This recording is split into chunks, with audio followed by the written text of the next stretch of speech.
hinumduman nato ang atong magbuhat. Samtang, buti pasabot ini, na samtang gibuhit pa ta, napatay dalunggan mo, pil pa ta mga igsunan, hinamay imong edad, kinahanglan na imong hinumduman kanunay ang atong magbuhat. Remember, Daniel, Shadrach, Meshach, and Abednego, mga batanon pa sila mga igsunan na gikan sa Huda. Pero nahimo silang partner dito sa Babylonia. Nga naman, kaya nahinumdum kanunay sila sa gisulti sa Diyos. Nakita na ko yung dahil salida na gihimo, salida ni Daniel. Gibuhatan magsalida. Akong gitanaw, ano po?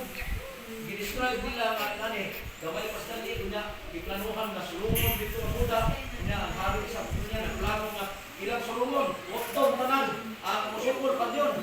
Na katong mga babae, bihapon, katong mga bata, bihapon. Apil sila si Daniel na nabihag mga igsuon, idala dito sa Babylonia. Idala sila dito.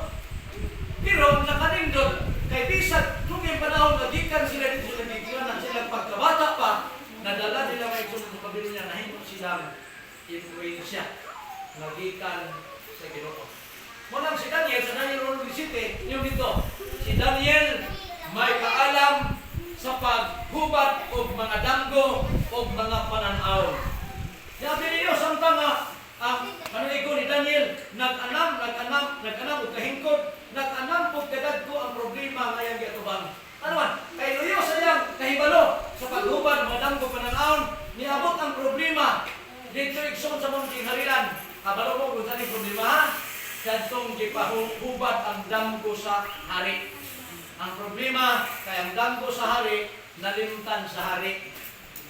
Makita natin ito ang pag-improve sa kinabuhi ni Daniel, samtang nagkakaedad siya. Nga naman, ultimotong walak na, masud sa iyang kaalam, iyang nahimo sa pagtugan sa hari. Kaya kung kita hindi kalipang tanong, gabi mo ito, sabi ninyo, ako na isulino ninyo ha, nagdamgo ko ng gabi. Sukad, masay sinta na po karong sunod tuig.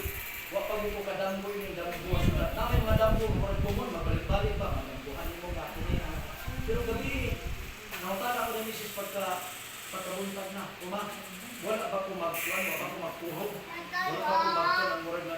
Kaya isa ka na magdamgo ko, ang murag ka ng kwarti na yung kama, wala ko ikaw. Kay rumunon mo ko, kung ngayon, ano po? Yung na po, bisip ko sa dito. Bumurag. Isir kita ay na ko ng igsoon. Sukat mo ko ng buhay. Nagsuroy ko ng igsoon. Bila ko gipangita. Nagsuroy ko sa talaga. Kunya, sige ko pito yun. Ang sabang naabot man ko itong lugar na